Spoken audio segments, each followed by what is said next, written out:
Hi, this is Karila with Metal Life Magazine, and I am here on the phone with vocalist Jason Kieser from Origin. What's going on, Jason? Hello, Metal Life Magazine. Thank you for having me today. We're so happy to have you. Now, we have you on the phone today for a couple major reasons. First of all, you guys are going to be on the Summer Slaughter Tour, which all of our viewers have been looking forward to for months. And your album Omnipresent is coming out in less than a month now. Finally, how are you feeling right now with all this coming up? I'm pretty stoked. It's been a couple of years since we've done any major, at least like 2 years since we've done major months and months of touring and road dogging it. And, the new album is my first with the band, so it's nice to finally be cemented in. I was never necessarily treated like as a new guy or anything, or a replacement or anything like that, but it's still nice to be like, now it's set in stone. Now everyone's used to you, right? Yeah, it's a good 3 years on the touring, and we probably did hundreds of shows in that time period. So I feel like it's the time period has passed of previous vocalists to people are used to the idea now. And no one's ever given me any crap about it. I've never gotten any get off the stage, where's James Lee type scenarios, which me and James are cool. I would understand the mentality, but the reception has always been fantastic. So How psyched are you to be on Summer Slaughter with the amazing lineup that there is, with the Faceless, and you've got Dying Fetus, and Goat Whore, and Morbid Angel? How do you feel being on this tour? Because this is going to be a good one.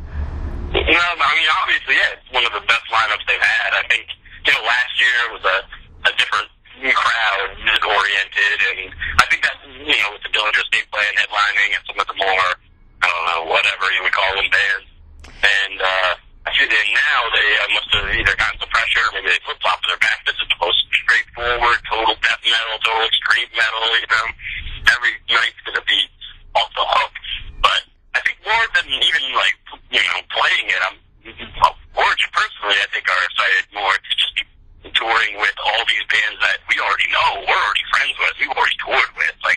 It's going to be just a blast hanging out. Dying Fetus are great friends of ours, and all the crap of Earth dudes and Faceless. So that's going to translate into we will be more relaxed. We will be partying and drinking every night. We won't worry about Chico's Classic or anything like that. So that naturally is going to make a better show on stage from all the bands, which is going to translate to a better show for the crowd. So everybody wins, and it's going to be off the hook. I'm just saying it would be really cool to see you, Jason, do a number with Morbid Angel, hey, let's welcome Jason Kieser from Origin, and you sing something from Covenant or something. I'm just saying. Or come up and sing Chapel of Ghouls with them or something. How sweet would that be? I would love that. Lord of All Fears and Plagues would be my preferred song of choice. But David Vincent's cool. I bump into David Vincent on all these weird corners of the earth. And I thought last time I saw him, I was in Indonesia playing a festival, and I've met him 6 or 7 times probably. And he's always the nicest dude ever, but he always introduces himself to me as if I'd never met him, and it's just kind of come on, dude, I met you a month ago. Well, I'm sure he meets so many people every day, but yeah, you guys are kind of hard to forget. Yeah. So you've got this enormous Summer Slaughter tour, but pretty much right after that, you guys announced 4 or 5 days ago that you're headlining another tour across the U.S. You've got King Parrot on that, and I think you have Beyond Creation doing that too, right? Mm-hmm. Now, why are you driving yourselves nuts like that? We have been waiting for the opportunity to push ourselves to the limit of living in a tiny van, sleeping on boxes of merch. Basically, we don't even get trailers anymore. We pile the merch up into the van and sleep on it. And we can do 2 months straight. I think literally it's from July 12th to September 10th, I think, is the run of shows. And we don't like days off. We yell at our manager when she gives us days off. So we're straight through road dogging. And I think, it's generally the par for the course for the new album cycle is, you gotta hit all the markets, you gotta be in people's faces, you gotta be pushing it every single day. And I think we're doing that. We're doing Summer Slaughter, which we're, middle of the bill, but whatever. hang out and drink all the headliners' beers. And then right after that, we immediately do the one that tour with King Parrot. And King Parrot are fantastic. I think they're going to blow up pretty soon. They're going to be like the next Bloodduster if they're not already. And then, like, they're Australian, and they're like lunatics on stage. And they're going to give us a run for our money, so we'll have to push ourselves even more to keep it extreme. And so that headliner will be awesome. It's a secondary market tour, but even still, that gives a chance for even more people to come out and see. And then after that, not for nothing, we have something that isn't announced yet, I think. And that's going to be also in the States around later in the fall. So, and that's like more of a main support for a bigger, for one or two bigger bands. So we're covering all our bases. We're doing the festival run, we're doing the headlining run, and we're doing the main sport run. So we're doing everything we possibly can in the States. We're, driving it into the ground, excuse my language. Well, I'm so glad. That means you guys are really up and running, and you're energized, and you're ready to go, and I really commend you for it. Oh, yeah, this is our life. I don't want to work my terrible day job. I would much rather get paid to drink beer and just be a maniac. Totally. Now, I noticed as well during your Summer Slaughter dates, I think most of the bands, with the exception of a couple of the headliners for Summer Slaughter, have off-tour dates. Now, I've always been curious if you find that there's anything different, whether it's for you or the audience, about off-tour dates. Like, do you find you're more relaxed? Do you consider it a warm-up for the next Summer Slaughter gig or the next whatever gig you're playing, or...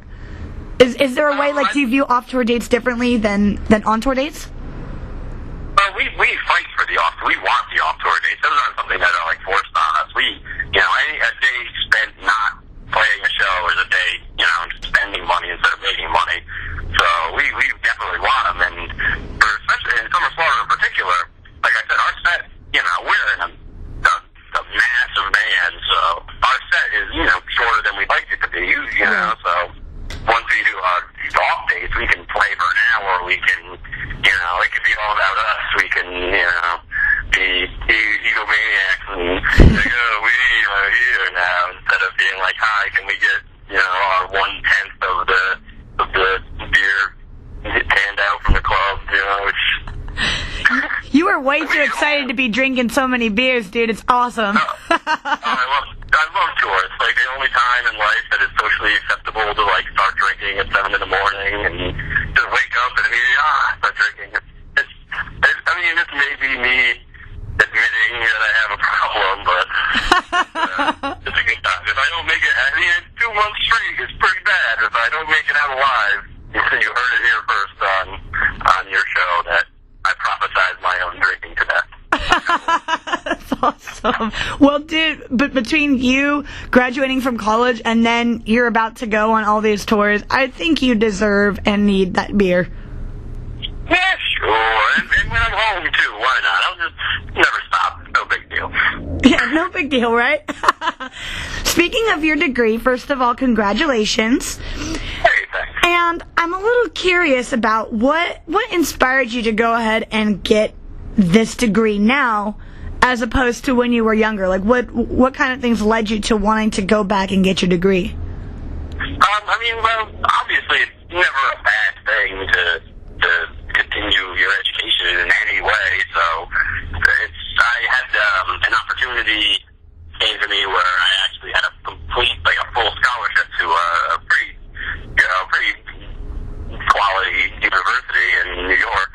And so my whole ride was paid for. So at the time, there was a period of time where I had an opportunity. I just finished. I just split up with Skinless, the band I was in before Origin, and I had the opportunity to join this a very high level band, still around, still a high level band, higher level than ever now. And they were trying out some new vocalists, and I was friends with them, and I had the opportunity to either join that band, which would mean I would have to move overseas and dedicate my whole, everything to it. Wow. Or go back to school for free, essentially free, and, do something that, I don't want to admit it to myself, but one day the death metal dream might, dry up. I can't do it forever. Right. And so it might be nice to have something to either not necessarily fall back on, but just know that I didn't waste my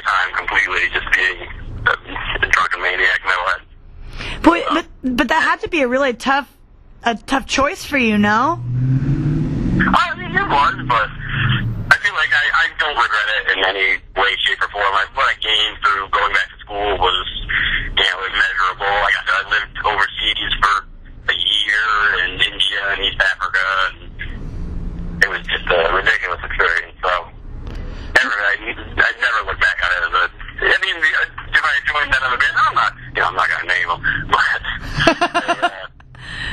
it would have been fantastic, and they're still doing great, but, I feel like, and being an Origin is no slouch anyway, so I'm not going to complain whatsoever. I'm a lucky guy. I have the opportunity to do this over and over and over again in so many, high-quality groups is amazing. I'm the luckiest dude ever. Well, Origin is definitely a very high-quality group, and you've definitely brought a lot of energy and a lot of performance to that band, so we're so happy that it ultimately came down to that decision. Well, thanks. Now, you've obviously you've been touring with them for about 3 years now, but like Nuclear Blast has published to you, this was your recording debut with the band. So by the time you got in the studio with Origin, were you already so used to the dynamics of touring with the band that the recording process wasn't really too tough? Like you knew kind of what was expected and what your part in the band was? Well, I think coming from Skinless, which was more of the New York death metal band, it was very glam and groovy and stuff like that. Mm-hmm. You tour with a certain style of band for a long enough time, it becomes muscle memory, and it becomes what you know, how when you write something new, it's just patterns that are ingrained in your mind just from repeated day after day playing the same song, so you get those patterns in you. So I feel like it was a really good shift. It was a really good idea to have those years of touring with Origin, just to ingrain their particular style of just lightning fast, blast beats all day, just relentless onslaught. So now when I went to the studio with them, it was easy for me because that became my new, bread and butter. All I know is the Origin sound, the Origin style. Although, the album's got a little, my own personal whatever to it, so it's still pretty, that works. But I used to goof when I was in Skinless about Origin. I used to goof at Skinless that there was one part in one song that I used to dread singing every night. It was just so fast that it was 3 or 4 lines, just rapid fire, vocals, and every night I'd be that part where I always get out of breath, it sucks. And then when I joined Origin, I started goofing. I was realizing, I was oh my god, this is every part and every song is that fast. So it adjusts pretty quickly. Now, I researched that you had a couple of different projects as well. Are those kind of by the wayside now that you're touring so actively with Origin? I know I heard of something called Mucopus. I guess are you still a part of that, or are those things kind of by the wayside now? Well, Mucopus is defunct. That was I wouldn't even call it. I wouldn't necessarily call it a side band. It was just another band that I was doing when I was in Skinless, and it was a lot of fun. I had a great time with it. It was a lot more freedom to do whatever we wanted and not have the restrictions of being we need to sound like this or we need to do this kind of stuff. We could just be we do whatever we want, and we did really well. And we toured overseas a lot, and we went to Japan and Europe and Russia and Ukraine and stuff like that. I never really did the States much, but had a little baby bit of a cult following, but that's just, we all grew out of it and just ended up not really continuing. And right now, John, the drummer of Origin, and I have another project called Praetor, which is going to be unleashed when his drum DVD gets unleashed, and those tracks are going to be pretty good. I think people will be really into them when they finally get out. What is it called? Praetor. Okay, I gotta look that up. It's it hasn't really been publicly too much announced unless you keep track of what John's coming and going. But once his drum DVD comes out, I think they're releasing an EP with it. All right, I got a couple more questions for you. Now, what band have you not played with either in a long time or ever who you would like to play with?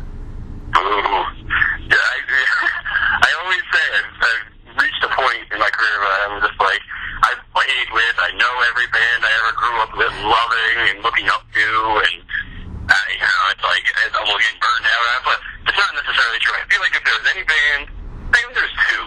Or 3. Actually, I would have loved to have had the opportunity to play with Guar at one point. Yeah. Because that's like one of the first bands I was ever into when I was mad young. And like 1990, I stole my older brother's vinyl of Hello, and that like saved me from ever getting into like crappy like Korn, Slipknot 90s era like we usually got into. Yeah. So I was lucky enough to start off with something like War when I was like 8, 9 years old, and so that would have been nice. I never met him, I never toured with him or anything like that, but I've seen him a million times. As far as death metal bands and something like that go, I always would have loved to have toured with Bolt Thrower. I think they're one of my favorite bands that, you know, they don't tour that much, but they're just infallible. They never release garbage. They're fantastic. And more of a guilty pleasure side, I would love to tour with Brew Area. I feel like they would be a lot of fun, and they're like, Brew Arismo is like the one CD that's always a go-to lifesaver if I'm like can't decide what to listen to. Wow. Jeff Walker doesn't like me though, so he's in that band now, so I don't know if that will ever happen. Aw, that's a little awkward, no? That's another story that I can't get into. So now, I have a final question for you. I know it's so hard to pick, but with your new album, Omnipresent, coming out, what is the one song, the very first song you would recommend those listeners check out? It is a tough one. If you're looking for the classic origin sound, the first track on the album, All Things Dead, is the most origin sound. Okay. Most conventional origin sound. The Face Ripper is track number 2. Thrall Fulcrum Apex is like a minute, 10 seconds, never stops. It's just unrelenting. That's probably one of my favorites. And if you're looking for like an epic, majestic origin song, Unattainable Zero is probably the one I would say. But that might be my favorite overall. Is that the one that you commented on being, Origin can play really slow now? Like, yeah, that's probably the one that I had in mind. I love it. It's awesome. All right, I am so excited, and I'm sure all of our viewers are as well, for Omnipresent coming out on July 8th. Thank you so much, Jason, for joining us here at Metal Life. Thank you. See you in the pit. Thanks. Oh, yeah. Awesome. Thank you.